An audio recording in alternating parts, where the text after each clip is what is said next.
이 시간에는 문과이과 공이 굉장히 중요한 단어에 해당하는 미분법에 대해서 설명하도록 하겠습니다. 자, 우리가 먼저 미분법이 무엇인지에 대한 간단한 선생님 나름의 해석을 설명해 드릴 거고요. 자, 미분법의 단원이 갖는 기본 개념 구조가 어떻게 되어 있고 그 중에서 어떠한 유형을 우리가 중점적으로 봐야 되고, 자, 자주 나온 유형이 무엇이고 그 중에서 좀 수월한 유형은 뭐고, 자, 요즘 소위 킬러 문항으로 자주 되는 것은 무엇인지 한번 정리해 보자 합니다. 자, 제목은 미분법의 정의와 미분법 단원의 개념 구조 갖고 설명하려고 합니다. 자, 일단 먼저 우리가 미분이 뭐냐라는 얘기를 잠깐 할 필요가 있습니다. 워낙 선생님마다 미분법에 대한 개념을 설명하는 방식이 많이 틀릴 겁니다. 자, 주로 미분이 뭐냐고 했을 때 접선의 기울기다라고 얘기하는 선생님도 계실 거고, 자, 그 다음에 미분은 변화율이다라고 하는 선생님도 계실 겁니다. 근데 조금 다른 각도에서 쌤은 접근해 보려고 합니다. 자, 다시 얘기해서, 자, 미분이 뭐냐라고 했을 때 쌤은 가장 중요하게 봐주는 게 바로 분입니다. 이게 자, 어떤 분이냐면 나눌 분이라고 해서 한자로 이렇게 씁니다. 자, 그래서 쌤은 미분은 나눌 분 나눗셈이다 라는 개념에서 자, 미분을 접근해 보고자 합니다. 자, 나눗셈이라고 하는 것은 분수로 표현할 수 있겠죠. 그렇죠? 어떠한 수가 어떠한 수 나누어진다. 자, A분의 B. 자, 이렇게 표현할 수 있을 겁니다. 자, 이러한 분수는 우리가 다른 말로는 뭐라 부릅니까? 비례식이라고도 부릅니다. 비례식. 그렇죠? 자, 그래서 딱 한편으로는 비례적 측면에서 자, 미분을 바라볼 수 있다라는 얘기죠. 근데 자, 고정된 수에 대한 비례 또는 자, 나눗셈은 이미 초등학교, 중학교 때 배웠던 겁니다. 미분에서는 그런 고정된 수에 대해서 다루고 있는 것일까요? 아닙니다. 쌤은 굉장히 중요하게 바라보는 게 뭐냐면 미분과 적분은 자, 이런 관점을 볼 필요가 있습니다. 바로 변화라는 겁니다. 자, 왜 변화가 중요하냐면 우리를 둘러싸고 있는 자연적 현상이나 사회적 현상 모두 자, 시간에 따라서 또는 다양한 요소에 따라서 변화가 됩니다. 그렇기 때문에 사람들은 그 변화의 원인이 무엇이고 그 변화의 양상이 무엇인지에 대해서 굉장히 많이 궁금해 왔습니다. 그렇기 때문에 미분이 바로 그러한 변화를 설명하는 데서 굉장히 중요한 자, 개념적인 기여를 하고 있다는 거죠. 그래서 미분의 자, 발견 이후로 자, 미분의 개념이 정립된 이후로 사실은 과학이 비약적 속도로 발전할 수 있었던 것은 바로 이 미분이 그런 변화의 모습들을 설명해 줄 수 있었기 때문입니다. 자, 쌤은 자, 변화에 대한 얘기로부터 미분을 출발하려고 합니다. 자, 다시 얘기해서 자, 변화하는 양입니다. 변화하는 양. 세상에 변화하는 양은 굉장히 많습니다. 그렇죠? 자, 이러한 자, 변화하는 양을 우리가 어떻게 분석할 것이냐 자, 라고 하는 측면이 미분의 출발점이라고 봐주시면 됩니다. 그런데 자, 이러한 변화하는 양은 단독으로 변화하는 게 아닙니다. 항상 우리가 변화하는 양이 일정한 규칙이 존재한다 라고 했을 때 그 규칙을 표시하는 가장 대표적 수단이 바로 뭡니까? 함수입니다. 함수. 함수식이 자, 변화하는 양에 대한 규칙을 수식으로, 수학의 언어인 수식으로 표현하는 가장 대표적 방식이라고 봐주시면 됩니다. 즉, 자, 함수가 뭐죠? x에서 y로의 대응을 왜 보통 함수라고 합니다. 그렇죠? 즉, 그래서 x가 자, 변화할 때 일정한 정의역법에서 변화할 때 y도 자, 변화하게 됩니다. 자, 대표적인 게 자, 함수일 뿐입니다. 자, 함수를 제외하고도 어떠한 측면이 있냐면 자, 우리가 살아가고 있는 자, 물리적 세계에 존재하는 다양한 자, 양의 변화들은 자, 우리가 양의 변화들은 대개의 경우는 자, 시간의 함수로, 시간의 식으로 그렇죠? 왜 시간의 식으로 표현하냐면은 이 부분은 굉장히 심한 부분이 있죠. 우리가 살아가는 공간은 3차원 공간입니다. 우리는 시간을 어떻게 제어할 수가 없죠? 그리고 시간은 누구한테나 공평한 거죠. 그죠? 자, 그렇기 때문에 우리 열심히 공부해야죠. 자, 왜? 나면서 사람은 다 다르지만 시간만 우리한테 공평하게 주어지기 때문에 자, 공평하게 주어진 그 시간을 우리가 공평하게 활용해야만 인생의 성공을 이룰 수가 있는 겁니다. 자, 또한 그런 측면 때문에 물리적인 양은 시간에 대한 자, 변화로 보통 많이 표시합니다. 즉, 자, 이 주어진 변화의 규칙을 일반적으로 뭘로? 시간에 대한 함수식으로 표현하는 것이 일반적입니다. 자, 물론 자, 이런 규칙을 표현하는 게 또한 뭐죠? 함수식이죠. 자, 라고 했을 때 자, 미분은 좀 무엇을 하고자 하는 거냐? 이러한 변화하는 양이 일정한 함수적 관계를 갖고 있다고 합니다. 그렇죠? 라고 했을 때 자, 분명히 봅시다. 자, x에 따라 y가 변하든 시간에 따라서 어떠한 양이 변화하든 그렇죠? 자, 우리는 주체가 먼저 변화하는 게 자, 당연히 정의역 x 시간입니다. 그렇죠? 자, 이런 주어진 x가 변할 때 자, y도 변하는데 어디에 주목하고 있는 거냐면 그 변화하는 양이죠. 델타 x 변화량이죠. 그에 따른 y의 변화입니다. y는 함수에 있어서 종속적 변수입니다. x가 시키는 대로 움직여준 겁니다. 자, 델타 x가 x로부터 x 플러스 델타 x의 범위에서 자, 만약에 움직였다라고 했을 때 자, 함수의 그래프를 든다면 이렇게 될 수 있겠죠? 자, 여기가 x고 자, 여기가 간격이 델타 x라면 자, 여기에 잡혀는 x 플러스 델타 x가 됩니다. 그렇죠? 자, 여기서부터 여기까지 움직여지는 동안에 자, x는 이만큼 변화한 거고 y는 이만큼 변화한 거죠. 그렇죠? 델타 x와 자, 델타 y 사이에 자, 그렇습니다. 바로 자, 변화의 무엇이죠? 비율이 얼마가 될까? 자, 나눗셈이죠. 그렇죠? y의 변화를 x의 변화로 나눈 자, 비율입니다. 그렇죠? 분수입니다. 자, 그래서 이걸 뭐라고 합니까? 변화율이라고 하는 겁니다. 실제로 미분이 자, 되게 중요한 게 바로 이런 부분이죠. 변화하는 양을 우리가 분석해 갈 때 그 변화하는 양 자체가 단독으로 변하는 게 아니라 어떠한 선행적으로 먼저 변화하는 자, 변수가 존재하고 그렇죠? 그 변화에 따라서 변화하는 함수적 관계라고 한다면 자, 즉 x에 따라서 y가 변합니다. x에 따라서 fx가 된다는 거죠. fx라는 수식이 x에 따라서 변화가 됩니다. 그렇죠? 그럴 때 사람들은 자, 우리는 x의 변화에 대한 y의 변화가 얼마나 되는지 변화의 양에 대해서 궁금했던 겁니다. 자, 미분은 여기서 시작하는 겁니다. 자, 델타 x분의 델타 y죠. 그렇죠? 자, 변화하는 놈에 대한 분명하게 무엇이죠? 나눗셈 자, 비율에서 시작한 거다 감히 선언합니다. 자, 그래서 쌤은 자, 미분은 나눗셈이다. 미분은 자, 비율이다. 그렇죠? 단 전제가 뭐다? 변화하는 양 사이의 비율이고 변화하는 양 사이의 나눗셈이다. 자, 그래서 흔히 쌤이 이렇게 얘기합니다. 우리가 초등학교 때부터 배웠던 사칙연산 중에 곱셈 나눗셈은 드디어 미분에 와서 그 모습이 완성되고 있는 것이다 라고도 보통 얘기를 합니다. 자, 그래서 이것이 다만 이것이 자, xy가 대표적으로 함수적 관계에서 설명했기 때문에 자, 이놈의 그래프상의 의미가 뭐냐? 그래프에서의 자, 의미가 뭐냐라고 한정한다면 그쵸? 이놈이 뭐가 됩니까? 이놈이 바로 자, 두 점 사이죠. 그쵸? 두 점. 자, x에서 x 플러스 델타 x. 여기를 우리가 a, 여기를 b였다고 본다면 자, a, b를 연결한 두 점을 연결한 선분이죠. 그쵸? 자, 선분 a, b의 기울기적 의미를 갖게 되는 거죠. 다만 이놈 또한 자, 1차 함수에서처럼 일정하지 않기 때문에 그렇죠? 1차 함수하면 일정하죠. 그렇죠? 2차 이상의 어떤 함수적 관계를 갖는다면은 이것 또한 자, 변화가 되기 때문에 자, 우리는 바로 극한의 개념을 통해서 무엇을 도입합니까? 순간적 변화가 어떻게 되는지 순간적 변화율을 도입하게 되는 거죠. 그렇죠? 이것이 우리가 보통 뭐라고 합니까? 자, 미분, 자, 개수라고 부르는 거고요. 그렇죠? 이 또한 미분 개수가 일정한, 자, 무엇을 갖기 때문에, 규칙성을 갖기 때문에 이것을 일반화한 것이 바로 무엇이다? 자, 도함수라고 정리할 수 있는 겁니다.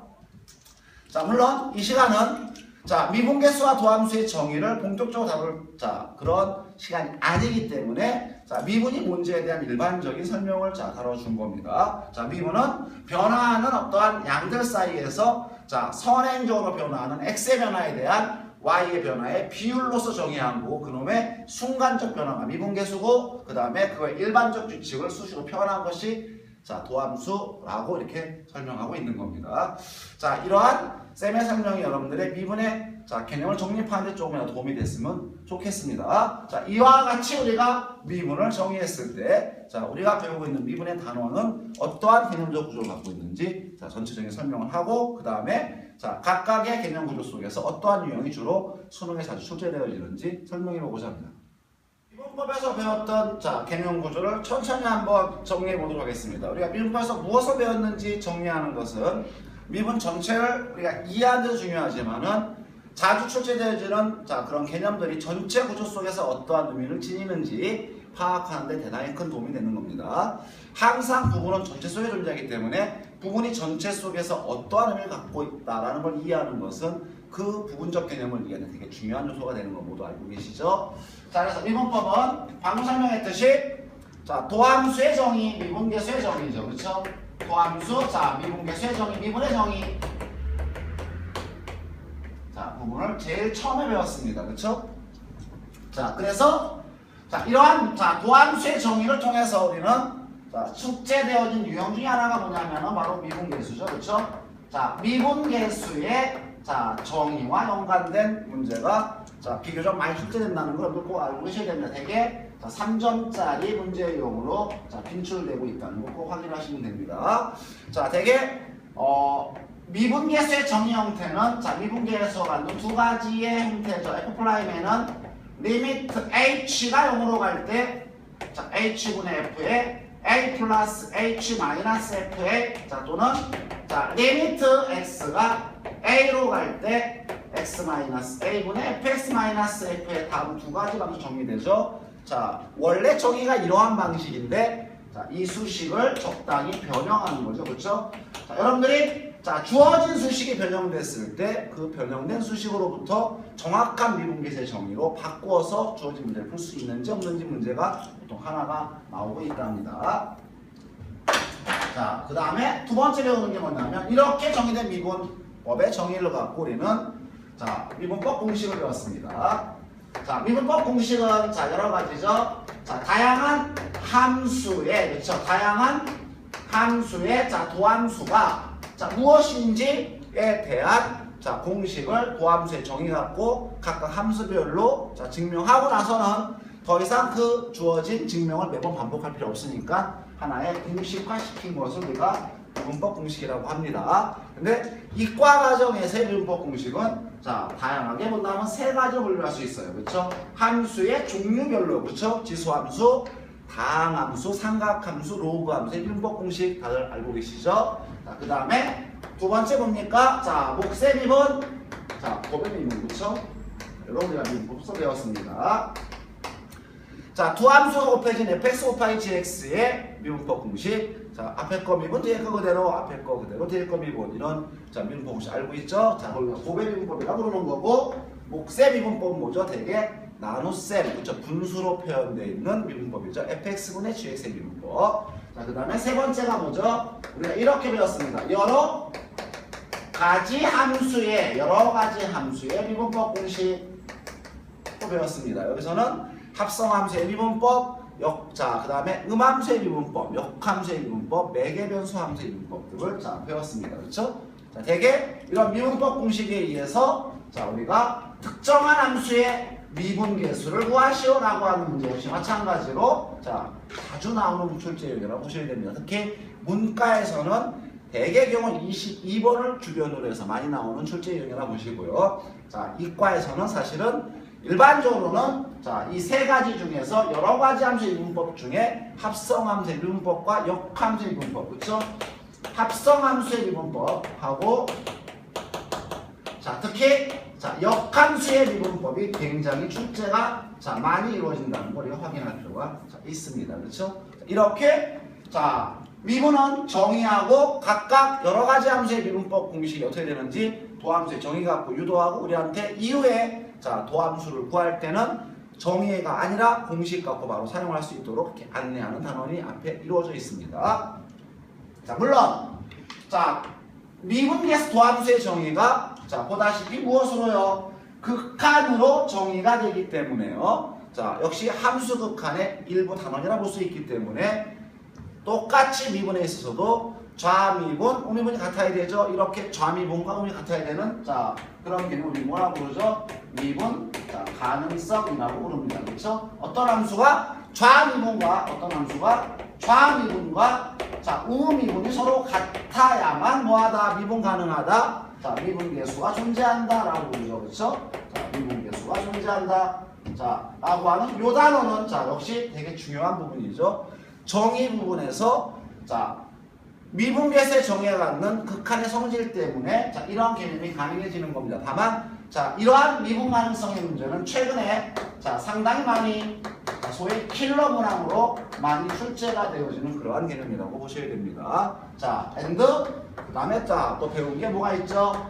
평균값의 정리라는 것도 또한 배웠습니다. 그렇죠? 이런 평균값의 정리를 따로 배운 이유는 나중에 미분에 활용해서 특히 자, 그래프에서 그렇죠? 그래프의 다양한 자, 성질들을 증명함에 있어서 평균값 정리는 굉장히 중요합니다.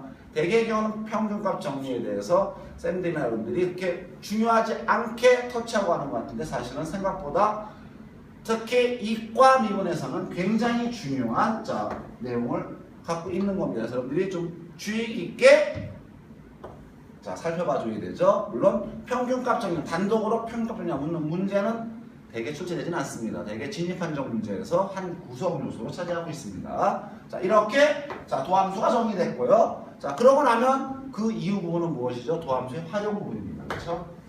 자, 이러한 자, 미분의 활용은 크게 세 가지 방식으로 우리가 이것도 꼭 아셔야 됩니다. 자, 첫 번째가 뭐냐면 자, 미분계수의 그래프적인 의미가 자, 그래서 계속 강조하는 거예요. 미분계수의 그래프적인 의미가 접선의 기울기죠. 미분이 접선의 기울기는 아닌 거예요. 미분은 자, 변화율, 자, 변화율을 나누고 있는 거죠. 자, 그래서 첫 번째 뭐가 나오죠? 접선의 방정식 주어집니다. 접선의 방정식. 자, 사실은 활용에서는 가장 중요도가 떨어지기 때문에 빈도가 이렇게 높게 출제되지는 않습니다. 자, 그 다음에 이제 두 번째, 이게 가장 중요하죠. 자, 미분의 활용의 가장 중요한 부분이고 사실 우리가 순수하게 수학적 측면에서는 미분을 배우는 주된 이유가 되는 겁니다. 자, 함수의 그래프입니다. 그렇죠? 자, 미분을 이용해서 우리는 함수의 그래프의 개형을 자, 모두 그릴 수가 있는 겁니다. 그렇죠? 자, 이걸 설명하는 게 바로 뭐죠? 극대 극소와 자, 미분입니다. 그렇죠? 이 단원에서 우리는 자, 어떤 함수든지 미분을 이용한다면은 함수의 그래프의 개형, 특히 개형에서 가장 중요한 건 뭐죠? 증가와 감소죠. 그렇죠? 증감에 대한 자, 기본적 정보를 이용한다면 그래프의 개형을 그릴 수 있다라는 거 알고 있고요. 이계도 함수를 이용하면 오모폴로 확인할 수 있죠. 그 다음에 극한의 개념 받고 주어진 함수가 갖는 점근성 같은 거 확인할 수 있죠. 그렇죠? 자, 그래서 초월함수의 그래프도 자, 증감, 오목과 볼록, 그 다음에 점근선의 존재 등을 확인한다면 보다 정확한, 그쵸? 물론 개형입니다. 저런 요소들이 자, 정확히 표현된 그래프의 개형을 그릴 수 있다는 게 자, 극대 극소에서 배웠던 거죠. 그리고 이런 개형을 통해서 우리는 뭘 알게 됩니까? 최대, 자, 최소를 알게 되고요. 그쵸? 자, 그 다음에 또 나아가는 게 방정식과 부등식과의 관계들로 자, 연결돼가는 일련의 한 흐름을 볼 수가 있습니다. 자, 여기에서 물론 이 부분은 굉장히 중요한 겁니다. 특히 보니까 공통으로 자, 3차 함수 또는 4차 함수의 그래프 개형은 아주 단골 문제로 많이 나오는 부분입니다. 특히 자, 문과의 경우는 이 문제가 자, 킬러 문항으로 굉장히 많이 출제가 되는 거고요. 자, 그 다음에 4차 함수 같은 경우는 최근에 몇 번 자, 미분 가능성과 연관해서 역시 킬러 문항으로 출제된 경우가 되게 많다는 사실 확인해 줄 수 있어야 되고, 자, 주의할 거는요. 우리가 그래프의 개형을 보통 이해할 때 최근 수능의 출제 경향은요. 자, 구체적인 함수의 그래프를 그려라라고 하는 건 너무 수월한 겁니다. 자, 안 물어봅니다. 오히려 자, 변화의 다양성에 대한 얘기를 우리가 많이 물어보게 됩니다. 즉, 다시 얘기해서 주어진 함수식 내에 자, 함수식 안에죠. 함수식 안에 일정한 자, 미정계수가 포함되어 있다면 당연히 그 계수 때문에 그래프의 모양은 절대로 결정되지 않습니다. 확정할 수 없습니다. 이런 미정계수의 변화에 따라서 그래프 모양은 다양한 변화를 가져오게 됩니다. 이러한 자, 미정계수 변화에 따른 그래프의 변화를 묻는 문제 최근 자, 새로운 경향이라고 반드시 봐야 됩니다. 이거는 자, 미분에서뿐만 아니죠. 지수함수, 로그함수 또한 똑같은 적용을 받는 그러한 부분이라고 보셔야 됩니다. 그래서 자, 이러한 부분 그 다음에 자, 이과 과정에서는 뭐가 중요합니까? 바로 자, 초월함수의 자, 초월함수의 그래프가 또한 굉장히 중요합니다. 이 부분은 자, 몇 가지 중요한 형태별로 우리가 꼭 살펴볼 필요가 있어요. 초월함수를 구성하는 특정한 형태들이 어떠한 그래프경을 그리는지 꼭 자, 살펴볼 필요가 있다는 거 확인하시고, 자, 더불어 자, 변곡점, 오목과 블록의 변화점이 자, 어디고 어떻게 구하는지 굉장히 중요하다는 사실 확인할 필요가 있죠. 자, 이렇게 한 자, 활용 파트를 구성한다면, 자, 제일 마지막으로 특히 이제 이과 중심이지만 무엇에 따른 자, 시간에 따른 변화율 파트가 자, 마지막에 나오죠. 보통 우리가 무엇으로 배웠죠? 속도, 거리와 미분이라는 파트로 배운 겁니다. 자, 이 부분은 자, 대개의 경우는 뭐죠? 자, 물리적 세계에 대한 자, 이야기를 하고 있는 겁니다. 운동하는 물체의 운동에 대하여 또는 자, 어떠한 자, 물체가 시간에 따라서 변화할 때 넓이나 부피가 변화하는 부분들 또는 각이 변화하는 부분들 뭐 이런 걸 다루죠. 자, 특히 이 부분이 여러분들 굉장히 어려워하는 파트 중에 하나죠. 그렇죠? 근데 대다수의 개념이 사실은 별거 아닙니다. 주어진 변화가 그렇죠? 자, 이거 잠깐 설명하시면 어떠한 자, 변화는 주어진 변화가 자, x에 따른 변화 함수의 변화가 아니라는 겁니다. 현실 세계 변화들은 시간 t에 따라서 변화하고 그렇기 때문에 시간 t의 식으로 자, 주어진 변화의 규칙이 표현되는 게 무지하게 많다는 거죠. 즉, 자, 어떠한 놈이 자, 존재한다면 s라는 놈은 이게 시간의 함수로 표현되기 때문에 자, 이 주어진 s가 무엇을 의미하는 게 넓이든 부피든 각이든 그렇죠? 길이든 관계없이 자, 이거에 대한 시간 변화를 구하는 것은 시간 미분의 파트로서 되게 중요한 의미를 갖는 겁니다. 되게 물리적인 양의 규칙 변화는 시간으로 표현되고 그리고 그놈에 대한 자, 변화율은 시간 변화율을 요구하기 때문에 우리가 주어진 식을 시간으로 미분해서 자, 그것의 의미들을 자, 성질에 따라 분류하여 자, 배우는 파트가 바로 뭐죠? 시간 변화율 파트입니다. 그렇죠? 자, 이 부분은 되게 중요한 게 역시 마찬가지입니다. 최근에 자, 많이 나오고 있는 킬러 문항입니다. 되게 출제 확률, 이과에서 자, 시간 변화율과 미분이 출제되어지는 확률은 한 30에서 50% 정도의 출제 확률을 보인다고 생각을 하고 있습니다. 근데 굉장히 중요합니다. 대개 30번 문항, 20번 문항 또는 21번 문항으로 최근에도 몇 번 출제되었던 중요한 파트이기 때문에 여러분들이 꼭 자, 관심 있게, 주의 깊게 살펴봐 줘야 됩니다. 자, 전체를 정리한다면요. 자, 이렇게 미분이 구성이 되어 있답니다. 근데 여기서 나오는 문제는 자, 아시다시피 자, 미분계수의 정의 및 미분법 공식을 이용한 합성함수 또는 역함수의 미분법을 이용해서 자, 미분계수 구하는 문제가 하나의 유형이라 보실 수 있고요. 그 다음에 미분 가능성의 문제 하나고요. 자, 접선의 방식 그닥 중요하지 않습니다. 자, 함수의 그래프의 개형에 대한 문제 하나고요. 최대치에서 방부등식 그닥 중요하지 않고요. 자, 시간 변화를 굉장히 중요하게 다뤄주고 있습니다. 자, 여러분들 이러한 자, 부분을 중심으로 해서 미분을 공부해 간다면 조금 난이도가 높은 문제가 나와도 충분히 대비가 될 수 있을 거고 자, 각각의 이러한 개념들이 전체 미분의 그림 속에서 어떤 위치를 차지하는지 꼭 알 필요가 있습니다. 정의와 활용 중에 자, 어느 파트인지 기억하시고 자, 미분이 뭔지라고 하는 근본적인 개념 속에서 활용의 각각의 부분을 이해할 수 있게 된다는 거 꼭 명심하셔야 됩니다.